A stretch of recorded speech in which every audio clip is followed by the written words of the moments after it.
ఒక చిన్న పట్టణంలో వెచ్చని ఎండ ఉన్న మధ్యాహ్నం సందీప్ సందడిగా ఉండే మార్కెట్ గుండా నడిచాడు. అతను పండ్ల దుకాణాలను, సుగంధ ద్రవ్యాల కమ్మకందారులను దాటి చివరికి ఒక ప్రకాశవంతమైన చిన్న పక్షి దుకాణం ముందు ఆగాడు. లోపల రంగురంగుల పక్షుల బోనులు సంతోషంగా కిలకిలలాడాయి.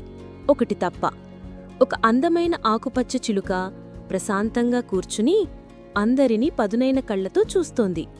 దుకాణదారుడు ప్రకాశిస్తూ, "సర్, ఈ చిలుక 3 భాషలు మాట్లాడగలదు, హిందీ, తెలుగు మరియు ఇంగ్లీష్ కూడా." సందీప్ కళ్ళు తక్షణమే వెలిగిపోయాయి. "నేను తీసుకుంటాను." ఉత్సాహంగా సందీప్ ఇంటికి పరిగెత్తాడు. అతను పంజరాన్ని రాజనిధిలా మోసుకెళ్లాడు.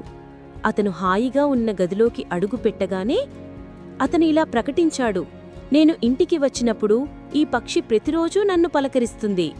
అతని భార్య హాజ్ కనుబొమ్మలు పైకెత్తి, దాని గురించి చూద్దాం." మరుసటి రోజు ఉదయం సందీప్ ఆగలేకపోయాడు. అతను పంజరం ముందు నిలబడి ఆప్యాయంగా, "హలో, ఎలా ఉన్నావు?" అని అడిగాడు. చిలుక రెప్పవేయలేదు, కదలలేదు, బిగ్గరగా ఊపిరి కూడా తీసుకోలేదు. అది నిశ్శబ్దంగా సందీప్ వైపు చూస్తూ ఉండిపోయింది. సరే, బహుశా దానికి హిందీయే ఇష్టమేమో, సందీప్ అనుకున్నాడు. "నమస్తే, కేసే హో?" ఇంకా ఏమీ లేదు. అతను ఇంగ్లీష్ ప్రయత్నించాడు. "Hello, how are you?" చిలుక తల కొద్దిగా ఉంచి తర్వాత దూరంగా చూసింది. సందీప్ ఆశ్చర్యపోయాడు.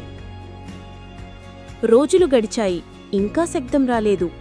ఒకరోజు ఉదయం సందీప్ పంజరం పట్టుకుని దుకాణానికి తిరిగి వెళ్లాడు. "నువ్వు నన్ను మోసం చేశావు" అని అరిచాడు. ఈ చిలుక ఒక్క మాట కూడా మాట్లాడలేదు. సమీపంలో పంజరాలల్లో ఉన్న ఇతర పక్షులు బిగ్గరగా కిలకిలలాడుతున్నాయి, దాదాపుగా ఆ దృశ్యం గురించి కబుర్లు చెప్పుకుంటున్నట్లుగా. దుకాణదారుడు చలించలేదు. అతను చేతులు జోడించి, "ఓ, బహుశా అది సిగ్గుచేటు కావచ్చు. దానికి సమయం ఇవ్వండి. కొన్ని చిలుకలు అపరిచితుల కోసం ప్రదర్శన ఇవ్వడానికి ఇష్టపడవు." సందీప్ మూలుగుతో అన్నాడు, "నేను అపరిచితుణ్ణి కాదు.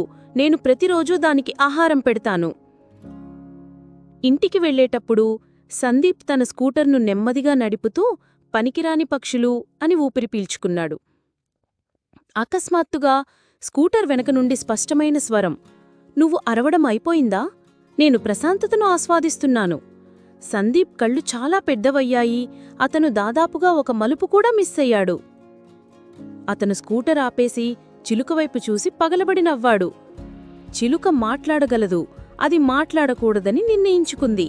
ఆ రోజు నుండి చిలుక తనను పలకరిస్తుందా, అవమానిస్తుందా, లేక పూర్తిగా విస్మరిస్తుందా అనేది సందీప్కు తెలియదు. మరియు ఏదో రకంగా అది జీవితాన్ని చాలా ఆసక్తికరంగా మార్చింది.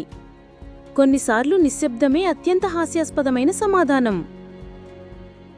స్టోరీ నచ్చితే లైక్ చేయండి, షేర్ చేయండి, సబ్స్క్రైబ్ చేయండి అండ్ కామెంట్ చేయడం మర్చిపోకండి. రేపొక కొత్త స్టోరీతో కలుద్దాం. Bye bye.